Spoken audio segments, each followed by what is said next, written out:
Welcome to 7 news Telugu. బులెటిన్ల ముందుగా headlines. Amaravati మాత్రమే కాదు, విశాఖను విశ్వనగరంగా తీర్చిదిద్దుతున్నాం సీఎం చంద్రబాబు.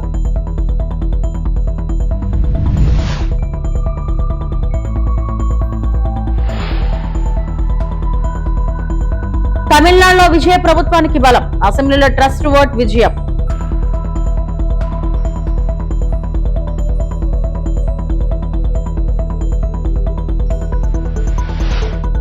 బండి సంజయ్ కుమారుడిపై లుకౌట్ నోటీసులు జారీ చేయాలి, తెలంగాణ రక్షణ సేన అధ్యక్షురాలు కవిత.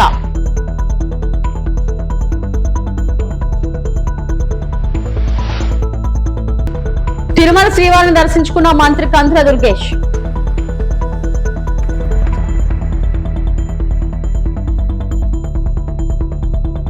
అభివృద్ధి విషయంలో ఒక్క అమరావతిపైనే శ్రద్ధ పెట్టట్లేదని, విశాఖను విశ్వనగరంగా చేస్తున్నామని ఏపీ ముఖ్యమంత్రి చంద్రబాబు నాయుడు అన్నారు.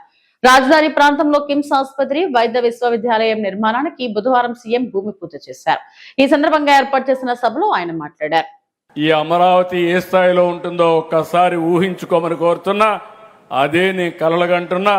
తప్పకుండా చేసి చూపించే బాధ్యత రాబోయే 20 సంవత్సరాల్లో ప్రపంచంలోనూ ఒక మేటైన నగరంగా మన అమరావతి తయారవుతుందని మరొకసారి మీ అందరికీ విజ్ఞప్తి చేస్తున్నా.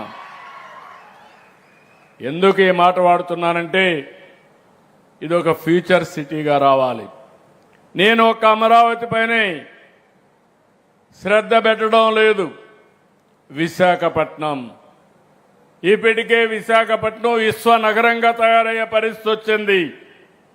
రెండోది రాయలసీమ, రాయలసీమ రత్నాల సీమని మనం మాట్లాడుకుంటున్నాం. ఈ మధ్య రాళ్ల సీమగా మారిపోయిందని బాధపడే పరిస్థితికి వచ్చాం. ఇక్కడే ఐఎమ్ వెరీ హ్యాపీ. కానీ దానిని నిజం చేయాలంటే మీ చేతుల్లో ఉంది. మళ్ళీ మీరు కానీ చేయకపోతే ఇదే మీటింగ్లో వచ్చి భాస్కర్ రావుకి చెప్పా, చేస్తా అన్నాడు, చేయలేకపోయాడని మీ మార్కెట్ క్యాప్ కూడా దెబ్బతింటుంది. కాబట్టి డెఫినెట్గా నాకు ఒక నమ్మకం ఉంది. చాలా యాక్టివ్గా పనిచేస్తున్నాడు, చాలా ఫాస్ట్గా క్రియేటివ్ ఐడియాస్ పెట్టాడు. ఆయన చెప్పింది నేను అనేది కాకుండా మనము అనే స్ఫూర్తిని కిమ్స్ తీసుకొచ్చారు. దీనికి మనస్ఫూర్తిగా అభినందిస్తున్న వండర్ఫుల్ కాన్సెప్ట్. తమిళనాడు అసెంబ్లీలో విశ్వాస పరీక్షలో విజయం సాధించిన అనంతరం ముఖ్యమంత్రి శ్రీ జోసెఫ్ విజయ్ కీలక సందేశం ఇచ్చారు. ప్రజల విశ్వాసమే తన ప్రభుత్వానికి అతిపెద్ద బలమని పేర్కొన్న ఆయన అధికారాన్ని ప్రజాసేవకు వినియోగిస్తామని స్పష్టం చేశారు. యువత, మహిళలు, పేదల అభివృద్ధి ప్రభుత్వ ప్రధాన లక్ష్యమని తెలిపారు. రాజకీయాల్లో మార్పు కోసం ప్రజలు ఇచ్చిన అవకాశాలను నెరవేర్చేందుకు కట్టుబడి ఉన్నామని అన్నారు. అవినీతి రహిత పాలన, పారదర్శక వ్యవస్థ, ఉద్యోగ అవకాశాల కల్పనపై ప్రభుత్వం ప్రత్యేక దృష్టి సారిస్తుందని వెల్లడించారు. நடைபெற்று முடிந்த சட்டமன்ற தேர்தலில் எந்த அணியும் இல்லாமல் தனி அணியாக, தனி சிறப்புமிக்க அணியாக, மக்கள் அணியாக, மக்களை விரும்பும் அணியாக, மக்கள் விரும்பும் அணியாக களம் காண்டோம். 1967 and 1977 தேர்தல்கள் வாயிலாக அமைந்த சாமானியர்களின் அரசை போலவே 2026 சட்டமன்ற தேர்தல் வாயிலாக தமிழக வெற்றிக் கழகமும் சாமானியர்களின் அரசையே அமைக்கும் என்று மக்களிடம் தீர்மானமாக கூறினோம். மக்களும் நம் மீது நம்பிக்கை வைத்து தீர்மானமாக வாக்களித்தனர். வாகை சூடும் அந்த வரலாறு திரும்பியது. விசில் அலை வெற்றி அலையாக மாறியது. ஒரு விரல் புரட்சி விசில் புரட்சியானது. கட்சி ஆரம்பித்த 3 ஆண்டுகளுக்குள் 34.92% 1,72,26,208 வாக்குகளை மக்கள் தந்தனர். தமிழக வெற்றிக் கழகத்தை தனி பெரும் கட்சியாக சட்டமன்றத்திற்கு அனுப்பி வைத்தனர். கட்சி ஆரம்பித்த 3 ஆண்டுகளுக்குள்ளேயே மிக மிக சிறிய அளவில் ஒரு நூல் இழைவில் தனி பெரும்பான்மை கொஞ்சம் தள்ளி போயிருக்கிறது. அதனால் இந்த அரசை சிறுபான்மை அரசு போல யாரும் நினைத்தால் அதிலும் எங்களுக்கு மகிழ்ச்சியே. நாங்களே சொல்கிறோம், இது சிறுபான்மை அரசுதான். కేంద్ర మంత్రి బండి సంజయ్ కుమారుడు భగీరథ్ కు పోలీసులు లుకౌట్ నోటీసులు జారీ చేయాలని తెలంగాణ రక్షణ సేన అధ్యక్షురాలు కవిత కోరారు. హైదరాబాద్ లో ఆమె మీడియాతో మాట్లాడారు. తీవ్రమైన ఆరోపణలు ఎదుర్కొంటున్న భగీరథ్ విదేశాలకు పారిపోకుండా పోలీసులు చర్యలు తీసుకోవాలన్నారు. బాధితురాలి ఫోటోలు బయటపెట్టిన వారిని అరెస్టు చేయాలని డిమాండ్ చేశారు. ఓవైపు కుమారుడు తీవ్రమైన ఆరోపణలు ఎదుర్కొంటున్న వేళ బండి సంజయ్ ప్రధాని మోడీతో వేదిక పంచుకోవడం శోచనీయమని విమర్శించారు. అందుకనే నేను రాష్ట్ర ప్రభుత్వాన్ని చేస్తున్నటువంటి డిమాండ్ ఏంటంటే, బండి సంజయ్ గారి కుమారుడు ఎదుర్కొంటున్నటువంటి ఆరోపణలో భారతీయ జనతా పార్టీకి ఒక అలవాటు ఉన్నది. ఇట్లాంటి నేరారోపణలు ఎదుర్కొంటున్న వాళ్ళని వాళ్ళు దేశం దాటిస్తారు మొదలు. సో బండి సంజయ్ గారి కుమారుడు ఈ దేశం వదిలి వెళ్ళిపోకుండా ఉండడానికి తక్షణమే మన తెలంగాణ పోలీస్ అధికారులు లుకౌట్ నోటీస్ లాంటిది ఇవ్వాలి. అన్ని ఎయిర్పోర్ట్స్లో కూడా వారిని మరి కట్టడి చేసే విధంగా ప్రయత్నం చేయాలి. మొట్టమొదలు ఆ పని చేసినట్టయితే తెలంగాణ సమాజంలో ఉన్నటువంటి మహిళలందరూ కూడా ఒక విశ్వాసం వస్తుంది. పారదర్శకంగా మరి మంచి విచారణ జరుగుతుంది అనేటటువంటి విశ్వాసం ఒకటి వస్తుంది. ముందు తనని కట్టడి చేసిన తర్వాత మరి అమ్మాయి వాళ్ళ మీద వీళ్ళ మీద అమ్మాయి వాళ్ళు రకరకాల కేసులు పెట్టుకున్నారు. అది కోర్టు చట్టం ఎట్లా డిసైడ్ చేస్తే అట్లా జరుగుతుంది. కానీ ముందు తను బయటకు వెళ్లకుండా చూడాలి, పోలీసు వాళ్ళు విశ్వాసాన్ని కల్పించాలి. రెండవది, కొన్ని పార్టీల వాళ్ళు ఒక ట్వీట్ వేసేసి మొత్తం సమస్యను ఏదో పరిష్కారం చేసినాము అనేటటువంటి ఆలోచనతోని అవాకులు చెవాకులు నా మీద వాగుతున్నటువంటి సందర్భాన్ని మనం చూసినాం. ఒక ఆడపిల్ల విషయం వచ్చినప్పుడు, అది కూడా ఒక మైనర్ అమ్మాయి విషయం వచ్చినప్పుడు, సమాజంలో బాధ్యతాయుతమైనటువంటి ప్లేస్లో ఉన్న ప్రతి ఒక్కరం కూడా కొంత సంయమనం పాటించాలి. సోషల్ మీడియాలో ఏది పడితే అది వాగితే ఆడపిల్లలకి ఎక్కువ నష్టం జరుగుతుంది. మన సమాజం ఇప్పటికి కూడా రేపు పొద్దున బండి సంజయ్ గారి అబ్బాయి దోషి కాదు అని తేలినా, దోషి అని తేలినా సమాజం మగపిల్లల్ని క్షమిస్తుంది, కానీ ఆడపిల్లలకు మాత్రం కంప్లీట్గా లైఫ్ బర్బాద్ అయ్యే పరిస్థితి ఉంటుంది. ఇవాళ బీఆర్ఎస్ పార్టీ సోషల్ మీడియా చేస్తున్న అత్యుత్సాహంతో ఏం జరిగింది, బండి సంజయ్ వారి సైడ్ నుంచి వాళ్ళు ఆ ఆడపిల్ల మొత్తం వీడియోలు, ఫేసులు, ఫోటోలు మొత్తం బయట పెట్టారు. అంటే ఒక అమ్మాయి, ఆమె మైనరో కాదో అనేటటువంటి చర్చ ఉంది. ఆ అమ్మాయి జీవితాన్ని నాశనం చేయడానికి ఇవాళ డైరెక్ట్గా బీఆర్ఎస్ పార్టీయే కారణం. ఏం అవసరం ఉంది, అంత అత్యుత్సాహం ఏముంది? ఇష్యూ సాల్వ్ చేయనియండి. మాట్లాడుతున్నారు కదా, డెఫినెట్గా ఆడపిల్ల పక్షమే ఉంటాం. మన తెలంగాణ సమాజంలోనే అది ఉన్నది, ఆడపిల్ల పక్షమే ఉంటాం. కానీ ఇవాళ ఆడపిల్ల జీవితం నాశనం అవడానికి కారణం ఎవరు? ఎందుకు అమ్మాయి ఫోటోలు బయటికి రావాలి, అమ్మాయి వీడియోలు బయటికి రావాలి? నేను పోలీస్ శాఖ వారిని కోరుతా ఉన్నాను, ఎవరెవరైతే ఆ అమ్మాయి ఫోటోలు, వీడియోలు పోస్ట్ చేసిండ్రో ఆ సోషల్ మీడియా అకౌంట్స్ బ్లాక్ చేయండి, వారిని ఖచ్చితంగా అరెస్ట్ చేయండి. ఒక ఆడపిల్ల జీవితాన్ని నాశనం చేసేటట్టుగా పోస్టులు పెట్టి, వీడియోలు పెట్టి, వాళ్ళ ఫ్రెండ్స్తో ఉన్నప్పటి ఈ ఫోటోలు అన్నీ బయట పెట్టినటువంటి అకౌంట్స్ని బ్లాక్ చేయాలి. ఖచ్చితంగా వాళ్ళని అరెస్ట్ చేయాలని చెప్పి నేను డిమాండ్ చేస్తూ ఉన్నాను. ఆన్లైన్ ఫార్మసీలు భారీ డిస్కౌంట్లకు వ్యతిరేకంగా మే 20న దేశవ్యాప్తంగా బంద్ కు కెమిస్ట్రీలు పిలుపునిచ్చారు. దేశవ్యాప్తంగా 12 లక్షలకు పైగా కెమిస్టులు మే 20 బంద్ లో పాల్గొనున్నారు. అక్రమ ఈ ఫార్మసీలు ప్రజారోగ్యానికి ముప్పుగా మారుతున్నాయని ఏఐఓసిడి ఆరోపించింది. చిన్న కెమిస్టుల జీవనాధారం ప్రమాదంలో పడుతుందని సంఘం ఆందోళన వ్యక్తం చేసింది. నమస్కారం. మేము Andhra Pradesh chemist and druggist association, Tirupati జిల్లా కెమిస్ట్ అండ్ డ్రగ్గిస్ట్ అసోసియేషన్ తరఫున ఈరోజు ప్రెస్ మీట్ పెట్టడం గారు, Tirupati medical wholesale association president Kumar గారు, అందరికీ నమస్కారం అండి. ఇప్పుడు మామూలుగా ఈ క్రానిక్ డిసీజ్కి అంతా కూడా 5 టాబ్లెట్స్ 10 టాబ్లెట్స్ ఇవి ఎప్పుడైనా ఏ ఫీవరు. సుబ్రహ్మ గుప్తా గారు, నమస్కారం. సుబ్రహ్మ గుప్తా గారు, ఈయన ఆనరబుల్ జనరల్ సెక్రటరీ గారు. ఈయన నరసింహారెడ్డి గారు, తిరుపతి జిల్లా ట్రెజరర్ గారు, మరియు Tirupati chemist and druggist association. ఈరోజు ప్రెస్ మీట్ ముఖ్య ఉద్దేశం, మా all India chemist and druggist association నిర్ణయానుసారం మే 20వ తేదీన ఆల్ ఇండియాలో మెడికల్ షాపుల బంద్ సంపూర్ణంగా నిర్వహించడానికి నిర్ణయం తీసుకోవడం జరిగినది. ఆ నిర్ణయానుసారం 12.4 లక్షల కెమిస్టులు ఇండియాలో ఉన్నారు. ఆన్లైన్ ఫార్మసీలకి నియంత్రణ లేకుండా, డిస్కౌంట్ విధానాలు ఒక పద్ధతి లేకుండా, డోర్ డెలివరీలు ఎట్లా అంటే అట్లా ఇచ్చేస్తూ మందులు మిగిలిన కమోడిటీస్ లాగా చేసేదానికి వ్యతిరేకంగా ఈరోజు మే 20వ తేదీ మేము బంద్ నిర్వహించడానికి నిర్ణయం తీసుకున్నాం. ఈ 12.4 లక్షల మంది కెమిస్టులకి 5 కోట్ల మంది ఆధారపడిన కుటుంబాలన్నీ ఉన్నాయి. ఆంధ్రప్రదేశ్ పర్యాటక శాఖ మంత్రి కందుల దుర్గేష్ ఈ రోజు ఉదయం నైవేద్య విరామ సమయంలో తిరుమల శ్రీవారిని దర్శించుకున్నారు. దర్శనానంతరం రంగనాయకుల మండపంలో వీరికి వేద పండితులు వేద ఆశీర్వచనం పలకగా ఆలయ అధికారులు స్వామివారి వస్త్రంతో సత్కరించి వీరికి శ్రీవారి తీర్థ ప్రసాదాలను అందజేశారు.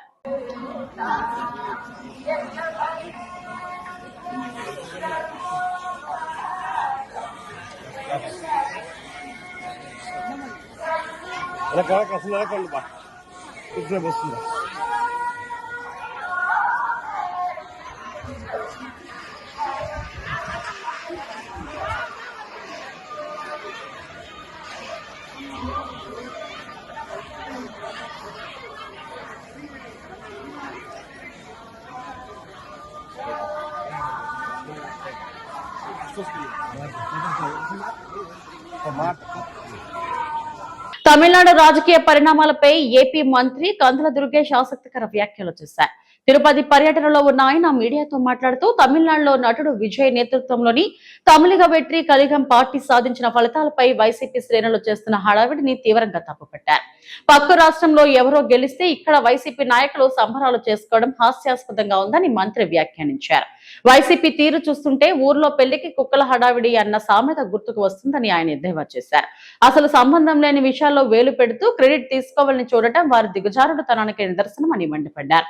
తమిళనాడు రాజకీయ నేపథ్యం వేరని, ఆంధ్రప్రదేశ్ పరిస్థితులు వేరని ఆయన స్పష్టం చేశారు. రెండు రాష్ట్రాల రాజకీయాలను ఒకే ఘాటున కట్టడం లేదా కలపాలను చూడటం కేవలం మూర్ఖత్వమే అవుతుందని దుర్గేష్ తో పలికారు. అది ఏ రకంగానూ సంబంధం లేని విషయం అని అందరూ చెప్తూ ఉన్నారు. మనకి అక్కడికి వెళ్ళి ప్రచారం చేసింది లేదు, అక్కడ వాళ్ళు ఈ ఫోటో వాడుతున్నది లేదు. ఏదో ఒకటి మ్యారేజ్కి పిలిస్తే కట్సీ సేక్ మ్యారేజ్కి వచ్చారనేటువంటి మాట వినపడతా ఉంది. దాన్ని వాళ్ళు పొలిటిసైజ్ చేసి దాన్ని పోల్చుకుని మేమేదో మేము ఒకటి అనేటువంటి విధంగా మాట్లాడుకునేది సమంజసం కాదు. అది హాస్యాస్పదం. దానికి ఏంటంటే ఏదో చెప్తారు కదా, ఊళ్ళో ఎవరికో పెళ్ళి అవుతుంటే ఇంకేదో వాళ్ళు ఆనందం పడ్డాయి అనేటువంటి విధంగా ఉంటుంది. అటువంటి విధానంగానే చూడాలి తప్పితే దాన్ని వాళ్ళు అక్కడ జరిగినటువంటి కండిషన్స్ వేరు, ఆ పొలిటికల్ సిచ్యువేషన్స్ వేరు, ఇక్కడ పొలిటికల్ సిచ్యువేషన్స్ వేరు. దాన్ని వాళ్ళు అన్వయించుకోవడం అనేది మూర్ఖత్వం అవుతుందనేటువంటి వాళ్ళు. విజయ్ హీరోగా సింగిల్ గా పోటీ చేసి గెలిచాడు. అయితే పవన్ కళ్యాణ్ అయితే లేదు చెప్తున్నారు. రోజా అయితే కామెంట్ చేసి ఏ విధంగా చూడొచ్చు? ఇవన్నీ ఇప్పుడు ఇది వచ్చింది మనం వేరే విషయం అయినా కూడా కూడా చెప్తాను. ఇక్కడ నేను ఇంతకుముందు చెప్పినట్లుగా ఇక్కడ రాజకీయ నేపథ్యం వేరు, అక్కడ రాజకీయ నేపథ్యం వేరు. అలా పోల్చడం అనేది సరైనది కాదు. అలా అయితే ప్రతి రాష్ట్రంలో చాలా రకాలుగా జరుగుతూ ఉంటాయి. అవన్నీ మనం రాష్ట్రానికి అన్వయించుకోవడం, పోల్చుకోవడం అనేది కరెక్ట్ కానే కాదు. ఇక్కడ నేపథ్యం ప్రకారం మాట్లాడుకున్నాం, ఈ రాష్ట్ర రాజకీయ పరిస్థితుల ప్రకారం మాట్లాడుకోవాలి తప్పితే వేరేగా మాట్లాడడానికి లేదు. మల్కాజ్గిరి జిల్లా జవహర్ నగర్ లో నేపాలీ ముఠా చోరీపై బాధితురాలు సోదరుడు పలు విషయాలు వెల్లడించారు. కౌకూరు గోల్ఫ్ ఎన్క్లేవ్ లో విశ్రాంత ప్రొఫెసర్ మురళీధర్ మోహన్ భార్య డాక్టర్ విజయలక్ష్మిని బంధించి 75 తులాల బంగారం, 20 కిలోల వెండి, కొంత నగదు ఎత్తుకెళ్లినట్లు తెలిపారు. ఇంట్లో నమ్మకంగా పనిచేస్తూ చోరీకి ఒడిగట్టారని చెప్పారు. దోపిడీకి సహకరించకపోతే చంపేస్తామని బెదిరించారని, గొడ్డలతో అల్మరాలు పగలగొట్టారని ఆయన వెల్లడించారు. క్యాష్ వెహికల్ తోనే పారిపోయారు. మొత్తం వాళ్ళని కట్టేసి మా బావగారికి మొత్తం మంది ఇచ్చారు. వాళ్ళను ఒక రూమ్లో వేసేసి బయటకి లాక్ వేశారు. ఇక మొత్తం మెయిన్లు సీసీ కెమెరాలు ఉన్నాయన్నీ పీకేసి ఆ డిబిఆర్ అన్ని వాటర్లు వేసేసి మొత్తం ఉన్న ఏం దొరికినాయి అన్నీ లూటీ చేసుకొని ఓ 4-5 అవర్స్లో వాళ్ళు పారిపోయారు. నిన్న వాళ్ళు వీళ్ళు 15 డేస్ ఏప్రిల్ 24th వచ్చారు. వాళ్ళ ఆధార్ కార్డు లేదు. ఒకడైతే నేపాలీ భీమ్ అన్నట్టు ఉన్నాడు ఏజెంట్, వాళ్ళ త్రూ వచ్చారు. అయితే రాత్రి నేను వీళ్ళకు అసలు ఓసలేదు, మా బావకి లిక్విడ్ ఇచ్చారు. రాత్రి అంతా వాళ్ళ కరెంట్ అంతా మెయిన్ ఆఫ్ చేశారు. వాళ్ళు అదే ఒక బెడ్రూమ్లో ఉండే. ఆ బెడ్రూమ్లో వీళ్ళే కట్లు ఉన్నాయి కదా, ఒకళ్ళు చేసుకొని ఊడదీశారు. నిన్న మార్నింగ్ నుంచి పిలుస్తుంటే ఎవరు పలకడం లేదు. లాస్ట్ 3 o'clock ఒక అబ్బాయి రోడ్డు పడుతుంది కాబట్టి అబ్బాయి ఆ సైడ్ వస్తే మా బావగారు పిలిస్తే వాడు వచ్చి చూస్తే అన్నీ లాక్ ఉన్నాయని వాడు నాకు ఫోన్ చేస్తే నేను వచ్చాను. వచ్చి 100 నెంబర్ పోలీస్కి ఫోన్ చేసి వాళ్ళందరూ వచ్చి డీసీపీలు కమిషనర్ వచ్చి అంతుంది వాళ్ళని ట్రాక్ చేస్తున్నారు. ఆల్రెడీ ట్రేస్ అవుట్ అయింది. వాళ్ళ లేడీ ఫింగర్ ఆల్రెడీ ఆమె 3 years కింద మొయినాబాద్ పోలీస్ స్టేషన్ లిమిట్స్లో అదే ఇలాంటిది క్రైమ్ చేస్తే ఆమె జైలు కూడా పోయిందంట. ఆమె ఇక్కడ ఏం చెప్పింది, మమతా అని చెప్పింది, కానీ ఆమె ఒరిజినల్ పేరు Meena Bahadur. So already she's డెడెడ్ క్రిమినల్. ఆమె ఆల్రెడీ పోలీస్ స్టేషన్కి పోయింది, మొయినాబాద్ జైలు కూడా పోయిందంట. నిన్న ఆమె ఫింగర్ ప్రింట్స్తో ట్రాక్ అయింది. సో పోలీసు వాళ్ళు అయితే బాగా కోఆపరేట్ చేస్తారు, ట్రేస్ అవుట్ అయ్యి ట్రై చేస్తారు. ఆల్మోస్ట్ 75 తులాస్లో ఒకటి డైమండ్ నెక్లెస్లు, ఒక ఎమరాల్డ్ నెక్లెస్, ఒక రూబీ నెక్లెస్ పోయింది. స్వర్ణాంధ్ర లక్ష్యంగా గారలో స్వచ్ఛపథం కార్యక్రమం. పరిశుభ్రమైన పరిసరాలే ఆరోగ్యకర సమాజానికి పునాది. శ్రీకాకుళం నియోజకవర్గం ఎమ్మెల్యే గోండు శంకర్ గార మండలంలోని తూలుపు పంచాయతీ పరిధిలోని సిఎస్పి రోడ్డులో బుధవారం స్వచ్ఛాంధ్ర స్వర్ణాంధ్ర కార్యక్రమంలో భాగంగా నిర్వహించిన స్వచ్ఛ పదం కార్యక్రమం ఘనంగా జరిగింది. కార్యక్రమంలో శ్రీకాకుళం నియోజకవర్గ ఎమ్మెల్యే గొండు శంకర్ పాల్గొని పరిశుభ్రత కార్యక్రమాలను ప్రారంభించారు. ప్రతి బుధవారం గ్రామ పంచాయతీ పరిధిలో గల రహదారులు మరియు రోడ్ల పరిశుభ్రతను చేపట్టాలని ఆయన కోరారు. స్థానిక ప్రజలు, అధికారులు, నాయకులతో కలిసి రహదారుల వెంట పేరుకుపోయిన చెత్తను తొలగించి పరిశుభ్రతపై ప్రజలకు అవగాహన కల్పించారు. ఈ సందర్భంగా ఎమ్మెల్యే గొండు శంకర్ మాట్లాడుతూ గ్రామాలు, పట్టణాలు పరిశుభ్రంగా ఉండటం ప్రతి ఒక్కరి బాధ్యత అని పేర్కొన్నారు. పరిసరాలను పరిశుభ్రంగా ఉంచుకోవడం ద్వారా అనేక వ్యాధులను నివారించవచ్చని తెలిపారు. ప్లాస్టిక్ వినియోగాన్ని తగ్గించి పర్యావరణ పరిరక్షణకు ప్రతి ఒక్కరూ సహకరించాలని పిలుపునిచ్చారు. గ్రామాల్లో పరిశుభ్రతతో పాటు పచ్చదనం పెంపొందించేందుకు మొక్కలు నాటి వాటిని సంరక్షించాలని అన్నారు. ప్రజలు ప్రభుత్వ కార్యక్రమాల్లో భాగస్వాములు కావడం ద్వారా మాత్రమే స్వచ్ఛమైన ఆంధ్రప్రదేశ్ నిర్మాణం సాధ్యమవుతుందని ఎమ్మెల్యే తెలిపారు.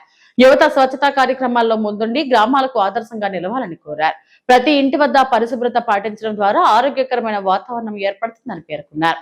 కార్యక్రమంలో స్థానిక ప్రజాప్రతినిధులు, అధికారులు, మహిళలు, యువకులు, స్వచ్ఛంద కార్యక్రమంలో గ్రామస్తులు పెద్ద సంఖ్యలో పాల్గొన్నారు.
తిరుపతి ప్రెస్ క్లబ్ లో నిర్వహించిన మీడియా సమావేశంలో బీజేపీ సీనియర్ నాయకుడు, టీటీడీ బోర్డు సభ్యుడు భానుప్రకాష్ రెడ్డి తమిళనాడు మంత్రి ఉదయనిధి స్టాలిన్ పై తీవ్ర స్థాయిలో విమర్శలు గుప్పించారు.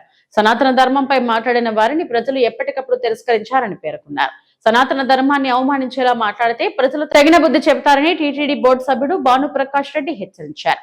గతంలో సనాతన ధర్మంపై వ్యాఖ్యలు చేసిన నాయకులు రాజకీయంగా నష్టపోయారని గుర్తు చేశారు. ఇలాంటి వ్యాఖ్యలు కొనసాగితే ప్రజల్లో పూర్తిగా ఆదరణ కోల్పోయే పరిస్థితి వస్తుందని అన్నారు. అలాగే ప్రధానమంత్రి నరేంద్ర మోడీపై వైసీపీ నేత పేర్ని నాని చేసిన వ్యాఖ్యలను కూడా భానుప్రకాష్ రెడ్డి తప్పుపట్టారు. పుట్టడమే మనం చేసుకుంటే అదృష్టంగా మనం భావిస్తున్నాం. ఇలాంటి పరిస్థితిలో కొందరు మూర్ఖులు, దుర్మార్గులు సనాతన ధర్మంపై దాడి చేస్తున్నారు.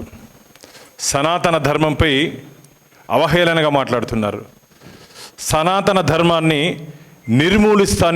నిర్మూలిస్తానని చెప్పి ప్రగల్భాలు పలుకుతున్నాడు.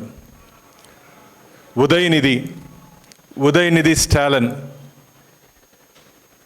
బాబు ఉదయనిధి, నీ పేరులోనే ఉంది ఉదయ్ అంటే సూర్యుడు. నీ పార్టీ గుర్తులోనే ఉంది ఉదయించే సూర్యుడు. సూర్యుడు ఉన్నంత వరకు సనాతన ధర్మాన్ని ఎవ్వరు ఏమీ చేయలేరు. సూర్యచంద్రుడు ఉన్నంత వరకు సనాతన ధర్మాన్ని ఎవ్వరూ ఆపలేరు. బుద్ధి తెచ్చుకో. నీ మాటల కారణంగానే నీ తండ్రి ఓడిపోయారు. నీ మాటల కారణంగానే నీ పార్టీ ఓడిపోయింది. నీ మారిగా మాట్లాడుతూ పక్క రాష్ట్రమైనటువంటి కేరళలో జెండా ఎగిరిపోయింది. వెస్ట్ బెంగాల్లో మమత ఎగిరిపోయింది. సనాతన ధర్మాన్ని ఎవరెవరు అవహేళనగా మాట్లాడుతున్నారో వారందరికీ హిందువులు గట్టిగా బుద్ధి చెప్పారు. ఇంకా నీకు బుద్ధి రాకుండా, సిగ్గు లేకుండా నిన్న అసెంబ్లీలో మాట్లాడతావా? నేను నిన్న ఇప్పుడు యూట్యూబ్లో చూడడం జరిగింది, వస్తా నీ ఫోటోకి చెప్పులతో కొడుతున్నారు ప్రజలు. నువ్వు కనపడితే నేరు కొడతారు. ఆ విధంగా ఉంది ప్రజల్లో. సనాతన ధర్మం జోలికి వస్తే ఖబర్దార్, జాగ్రత్త. తమాషా అనుకుంటున్నావా? నోరుంది కదా అని చెప్పి ఇష్టం వచ్చినట్టు మాట్లాడితే ఏం సరిపోతుందిలే, ఎవరు ఏం అనుకోరులే, ఎవరు ఏం అనర్లే అని చెప్పి నోరు అదుపులో పెట్టుకో ఉదయనిధి. వెంటనే క్షమాపణ చెప్పాలని చెప్పి డిమాండ్ చేస్తున్నా. నీ మాటలు వెనక్కి తీసుకొని బహిరంగ క్షమాపణ చెప్పాలని చెప్పి డిమాండ్ చేస్తున్నా. వారు అలా మాట్లాడేటప్పుడు విజయ్ గారు కూడా మౌనంగా ఉండడం, మౌనానికి అర్థం ఏమిటని చెప్పి వారిని కూడా ప్రశ్నిస్తున్నా. మౌనానికి అర్థం ఏమిటని వారిని కూడా ప్రశ్నిస్తున్నా. ఇది మంచిది కాదు అని చెప్పి చెప్పాల్సింది పోయి వారు కూడా మౌనంగా ఉండడం, ఆ మౌనానికి అర్థం ఏమిటని చెప్పి వారిని కూడా ప్రశ్నిస్తున్నా. ముఖ్యంగా నేను 2-3 సందర్భాల్లో మన స్టాలిన్ సతీమణి గారిని పద్మావతి అమ్మవారి ఆలయంలో, తిరుమల ఆలయంలో నేను చూడడం జరిగింది. ఎంతో భక్తితో, మిత్రులారా, ఎంతో భక్తితో ఆ మహాతల్లి స్వామివారి దర్శనానికి, అమ్మవారి దర్శనానికి రావడం జరిగింది. నీ తల్లిగారిని అడిగేయా సనాతన ధర్మం అంటే ఏమిటో, సనాతన ధర్మంలో నుండి విలువలు ఏమిటో ఒకసారి ఇంట్లో మీ తల్లిగారిని అడుగు, చెప్తారు. ఇంట్లోనే మార్పు తేలే నోడివి సమాజంలో మార్పు తీసుకురాగలుగుతావా స్టాలిన్? నువ్వు ఇంట్లో చేస్తే ఒప్పు, బయట చేస్తే తప్పు. అది నాకు అర్థం కావట్లే. ఇది ఇంట్లో చేస్తే ఒప్పు, బయట చేస్తే తప్ప. ఆ మహాతల్లి ఎంత, అసలు నేను ఆశ్చర్యపోయా. ఎవరు తిరుమలలో అడిగితే చెప్పారు వారు స్టాలిన్ గారి సతీమణి అని. సనాతన ధర్మం విలువలు తెలుసుకో ఫస్ట్ నువ్వు. నీకు కావంటే బుక్ పంపిస్తా నేను. తెలిసి ఒళ్ళు కొవ్వెక్కి మాట్లాడుతున్నావని చెప్పి అనుకుంటున్నా నేను. తెలిసి ఒళ్ళు కొవ్వెక్కి మాట్లాడుతున్నావని చెప్పి అనుకుంటున్నా నేను. ఇవి మంచిది కాదు మాటలు. రాబో రోజుల్లో నీకు గట్టిగా బుద్ధి చెప్తారు. ఇప్పటికే నీకు నీ పార్టీకి ఉదయించే సూర్యుడిని పెట్టుకున్నావు, నీ పార్టీ గుర్తు అస్తమించేశారు నిన్ను. నీ చాప్టర్ క్లోజ్. ఇంకా తమిళనాడు రాష్ట్ర ఎన్నికల్లో ఉదయనిధి స్టాలిన్ అనే నేను అనే మాట భవిష్యత్తులో నువ్వు అనలేవు. ఇప్పటికేదో గుడ్డిలో మెల్లగా వచ్చేసావు. ఉదయనిధి స్టాలిన్ అనే నేను అనే మాట నిన్ను అవకాశం వీరు. ఇంకా తమిళనాడు ప్రజలు ఖచ్చితంగా దీని మీద భారీ ఎత్తున చర్చ జరుగుతుంది, ప్రజల్లో చర్చ జరుగుతుంది. మీరు కానీ గమనించినట్టయితే కాశ్మీర్ నుంచి కన్యాకుమారి వరకు ఈ మధ్య ఎవరెవరు పొగరగా, ఎవరెవరు హిందూ ధర్మం పట్ల అవహేళనలుగా మాట్లాడినారో వాళ్ళందరికీ ప్రజలు ఓటనే ఆయుధంతో బుద్ధి చెప్పారు. పార్వతీపురం మన్యం జిల్లాలో మలేరియా సీజనల్ వ్యాధుల నివారణపై జిల్లా యంత్రాంగం ప్రత్యేక దృష్టి సారించింది. జిఎమ్మ వలస మండలం గొర్లివలస గ్రామంలో వైద్య శాఖ ఆధ్వర్యంలో నిర్వహించిన సమావేశంలో జిల్లా కలెక్టర్ ఎన్ ప్రభాకర్ రెడ్డి పాల్గొన్నారు. జిల్లాలోని ఎంఓడీలు, పంచాయతీరాజ్ అధికారులు, వైద్య సిబ్బందితో కలిసి సమీక్ష నిర్వహించారు. ఈ సందర్భంగా కలెక్టర్ మాట్లాడుతూ మే, జూన్, జూలై నెలల్లో మలేరియా వ్యాప్తి అవకాశాలు ఎక్కువగా ఉండటంతో ముందస్తు చర్యలు చేపట్టాలని అధికారులను ఆదేశించారు. రాష్ట్రంలో ఎక్కడా లేని విధంగా జిల్లా స్థాయిలో లార్వా వేట కార్యక్రమాన్ని పెద్ద ఎత్తున అమలు చేయాలని సూచించారు. ఇప్పటి వరకు జిల్లాలో 9 మలేరియా కేసులు నమోదయ్యాయని తెలిపారు. లార్వా పెరిగే ప్రాంతాలను గుర్తించి ఆయిల్ బాలింగ్ వంటి చర్యలు తీసుకోవాలని, ప్రతి అధికారి ఈ కార్యక్రమాన్ని విజయవంతం చేయాలని పిలుపునిచ్చారు. త్వరలో ఇంటింటికి ఫ్యామిలీ డాక్టర్ కార్యక్రమాన్ని ప్రారంభిస్తామని తెలిపారు. నాటు వైద్యాలపై ఆధారపడకుండా ప్రభుత్వం అందిస్తున్న మెరుగైన వైద్య సేవలను ప్రజలు వినియోగించుకోవాలని కోరారు.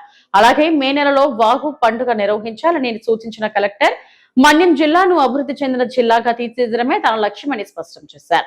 కార్యక్రమంలో నాటు వైద్యం నిర్మూలనపై నాటికలు ప్రదర్శించి ప్రజల్లో అవగాహన కల్పించారు. తెలుసు మనమే ఎక్కువైపోయి సోపులు లేవు వాళ్ళ కాలంలో, వాళ్ళు హెల్తీగా ఉన్నారు. సోపులు వచ్చి మనం ఏం చేసాం, సగం పని చేసాం, రెండో పని చేయలేదు. ఏంది రెండో? మండల అధికారులు, హెల్త్ సిబ్బంది, గిరిజన సంఘాల నాయకులు వచ్చింది ఎండిపోతుంది 3 గంటల్లో. అది కూడా మరీ ముఖ్యంగా మన వాళ్ళకైతే ఇప్పుడు జీడిపిక్కలు అయిపోయినట్లుంది సీజన్. అయితే ఈ సీజన్ వల్లనే ఎక్కువ. నర్సంపేటలో నిర్వహించిన ఎంసీపీఐ భారీ ప్రదర్శన బహిరంగ సభలో పార్టీ జాతీయ ప్రధాన కార్యదర్శి మద్దకాయల అశోక్ ఓంకార్ మాట్లాడుతూ దేశంలో పెరుగుతున్న దోపిడీ అసమానతలకు వ్యతిరేకంగా కమ్యూనిస్టు సామాజిక శక్తులు ఐక్యతే ప్రత్యామ్నాయమని అన్నారు. మోడీ ప్రభుత్వ విధానాలు దేశానికి ప్రమాదకరమని విమర్శించారు. కార్యక్రమంలో పోలిట్ బ్యూరో సభ్యులు కుల్దీప్ సింగ్ పాల్గొన్నారు. సభలో కళారూపాలు విప్లవ గీతాలు ఆకట్టుకున్నాయి. అన్ని వర్గాల ఉద్యోగస్తులకు అన్ని రకాల వర్గాల వారందరికీ కూడా వారి పక్షాన చట్టసభ లోపల పోరాడి చట్టాలు చేయించిన ఘనత ఉన్నది. ఆ రకంగా వారు చేసే సేవ ఆ తర్వాత చేశారు కాబట్టి వారి ప్రజలకు అసెంబ్లీ ఏకైక ఓంకార్ గారిని అనడం జరిగింది. మరి ఆ రకంగా వారు ఏదైతే కాంట్రిబ్యూషన్ అటువంటి చైతన్యం తీసుకుని రావాల్సిన ఈ సందర్భంగా ఒక ఆదర్శం జీతం వాటిని ఇవాళ ఉన్న అవినీతి రాజకీయ నాయకులు కానీ ఇక ఆఖరికి వార్డు మెంబర్ అయినా కౌన్సిలర్ అయినా కూడా ఏ రకంగా అవినీతిలో పాల్గొన్నారు, రియల్ ఎస్టేట్ వ్యాపారం ఏ రకంగా రాజకీయ ప్రజలందరూ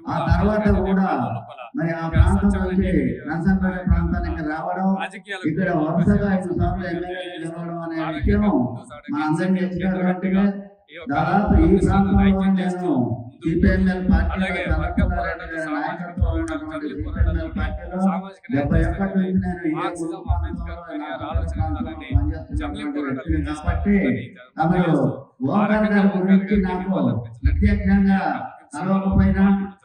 ఇవి ఇప్పటివరకు నా బుల్టన్ అప్డేట్స్. నమస్తే.